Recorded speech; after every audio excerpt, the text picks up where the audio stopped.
Elizalde es uno de los poetas más importantes de la segunda mitad del siglo XX mexicano. Su obra es básicamente reconocida como poeta, y quiero decir con esto poeta en verso, pero también es un escritor que ha tocado otros géneros. La narrativa, por supuesto, el ensayo de crítica literaria, el ensayo poético. En esta obra, Eduardo Elizalde nos ofrece este almanaque de cuentos y ficciones. Es una compilación de su obra que está editada entre la universidad, una coedición de la Universidad de México y Ediciones Era.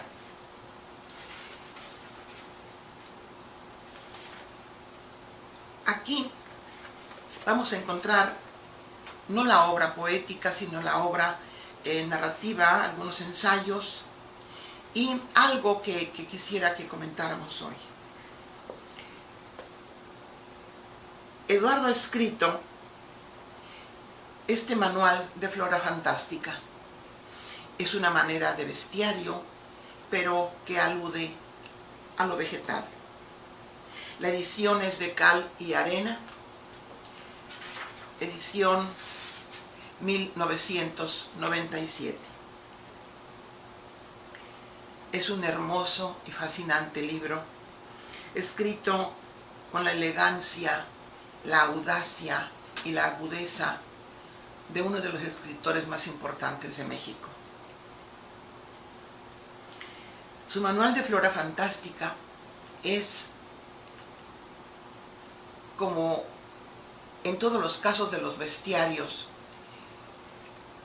un resumen de ironía y de búsqueda de ese encuentro con nuestras relaciones que a veces no siempre percibimos con otros géneros.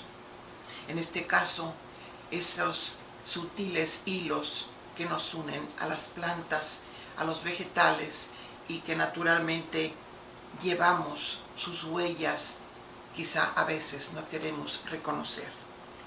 Tendremos que hacerlo después de leer a Eduardo, donde aquí nos ofrece, con una erudición maravillosa, admirable siempre como todo lo que él hace,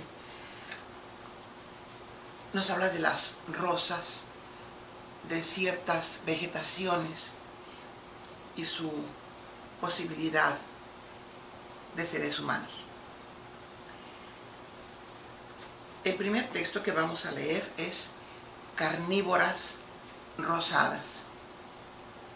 Este encantador género de plantas, hijas de la aurora, se especializa precisamente en jardines.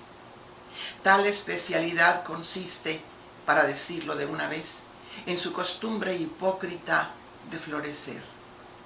Como quien no quiere la cosa, en los prados familiares, donde la fauna de los niños prospera con abundancia enternecedora y apetecible. Solo comen carne sonrosada. Su gusto cruel se agrava con ese censurable racismo. Tiene hojas transparentes y rosáceas, que llaman al beso y la caricia, sobre todo a los niños muy pequeños. Florecen tarde, generalmente en invierno, y es entonces cuando su condición de lobos vegetales sale a la luz. Si uno acerca la vista al centro de sus flores, tan encendidas como las de la Nochebuena, pero eso sí, más bellas, puede alcanzar el tufo lejanísimo a Rastro o a Matanza y percibir las gotas de sangre fresca sobre los pistilos,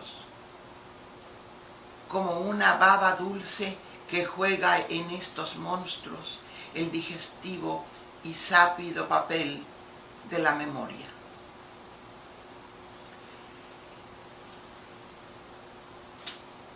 El siguiente texto se llama chupaflores areniscas.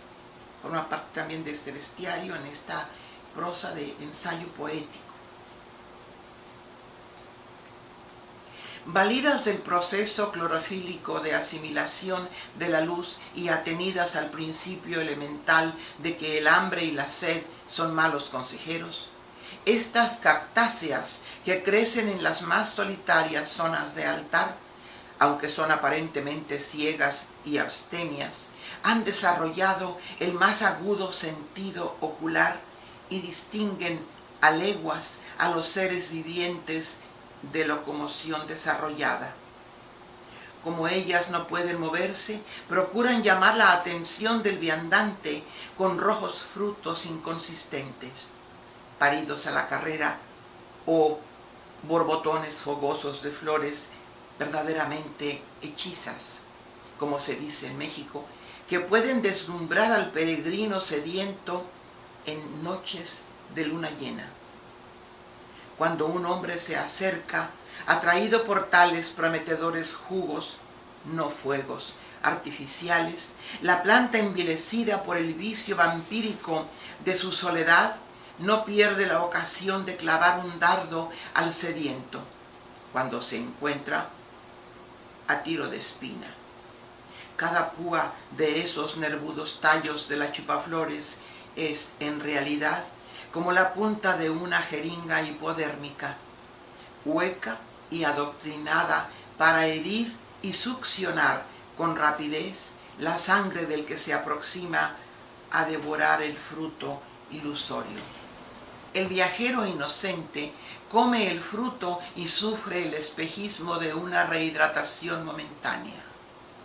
Un golpe de reconfortante avidez inflama su cerebro, pero es sólo la reacción que padece al perder en un instante varios litros de sangre y se aleja ebrio hacia el fondo del desierto, con medio tanque de menos en las arterias, para morir cerca de allí, lleno de amor por las cactáceas que son la última esperanza del sediento y el horror de los camellos, curtidas cactáceas animales, que miran a las chupaflores con fundada sospecha. Y por último, un texto intranquilizante. Adúltera consorte. Tiene un epígrafe que procede de la ópera Don Carlo de Verdi, que, confesarlo osate a mí. Los textos oficiales de todas las religiones aceptan, a su pesar, que el adulterio y el crimen, por eso los castigan, son los pilares sobre los que descansa la historia de la humanidad, que ha corrompido con estos vicios deliciosos a las criaturas del reino animal y aun del vegetal. El más inocente de los reinos era el de la flora, pues el mineral suele darle por las erupciones volcánicas y las hecatombes popeyanas que conocemos. Pero desde que descubrimos las veloces disposiciones de las plantas para toda clase de injertos y combinaciones genéticas, la cosa cambió radicalmente. Otro profesor, dado a los experimentos fuera de serie, se ganó a pulso el divorcio de su excelente y bella mujer debido a la aventura que aquí se describe en pocas líneas. Se enamoró perdidamente de una dulce cotiledónea de aspecto arrebatadoramente humano que había logrado cultivar en su invernadero. Las suaves redondeces y enloquecedoras tersuras o frutos de Barbajacó malignos secaron el seso del profesor, quien confesó imprudentemente a su esposa la inhumana pasión que lo consumía. Al principio, la mujer rió divertida por la frustrada vena poética de su marido, pero estuvo a punto de matarlo a escobazos la noche que lo agarró con las manos, y no solo con las manos, en la masa de la cotiledonia que parecía disfrutar alegre y arbóreamente del suceso. Antes de tramitar el divorcio, la esposa practicó a fondo el adulterio con seres de su especie, actitud que pareció entonces perfectamente moral frente a las monstruosidades maniáticas de su consorte. Todo pecado mortal engendra goces imprevistos y castigos infernales.